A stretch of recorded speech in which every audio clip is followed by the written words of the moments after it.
Well, September is Prostate Cancer Awareness Month. Prostate cancer is the most common cancer after skin cancer and the second leading cause of death in American men. It affects 1 in 8 men, with the number rising to 1 in 6 for black men and compromises more than 1 in 5 for all new cancer diagnoses for Hispanic men.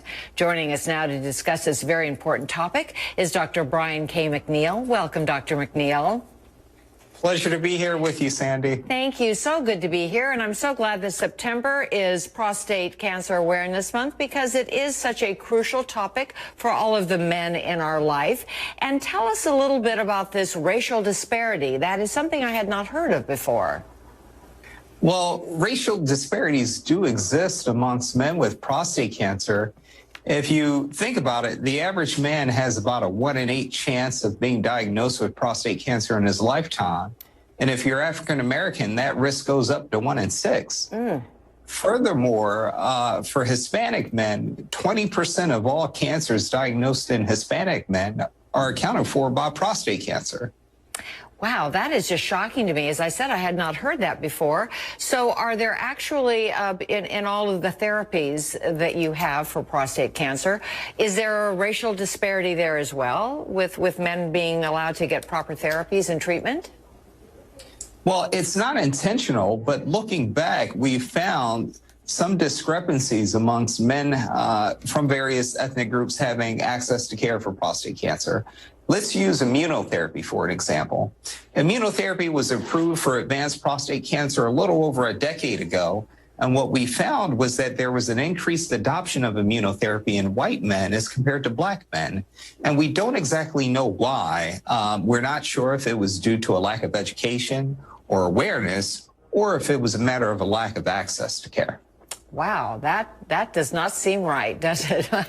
I'm glad that these disparities have been discovered. So what about, what are you finding now as far as COVID-19 and also geographically where someone might live? How does that affect their treatment?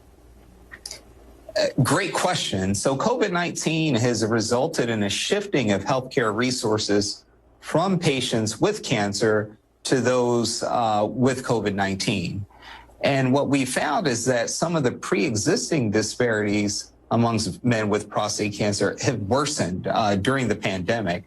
One study reported by some of my colleagues from Pennsylvania showed that if you're a black male living in an urban area that was heavily impacted by COVID, your opportunities to have surgery done for prostate cancer were much lower than your white counterparts in other zip codes at the height of the pandemic.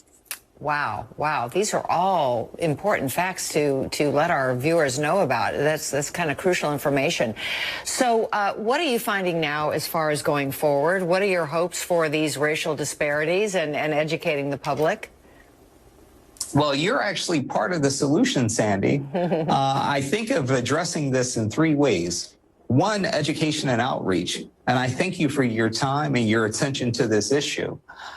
Second, access. We have to work to improve access for all Americans at risk of prostate cancer. And the third thing that we have to do is more research. We found that there are genetic differences amongst men from various ethnic groups who suffer from prostate cancer.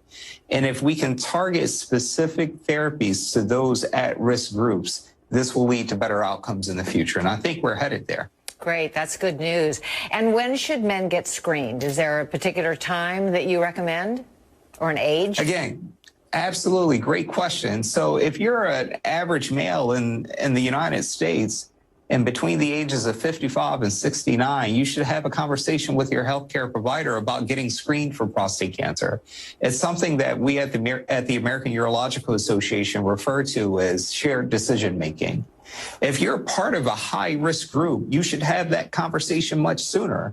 So if you're African American, if you have a family history of prostate cancer, or if you have a family history of breast cancer or other malignancies, you should have that conversation much sooner. Great. Good to know. Well, thank you so much, Dr. McNeil, for joining us with this important information. And where can our viewers go for more information? Please go to urologyhealth.org. That is the website for the Urology Care Foundation.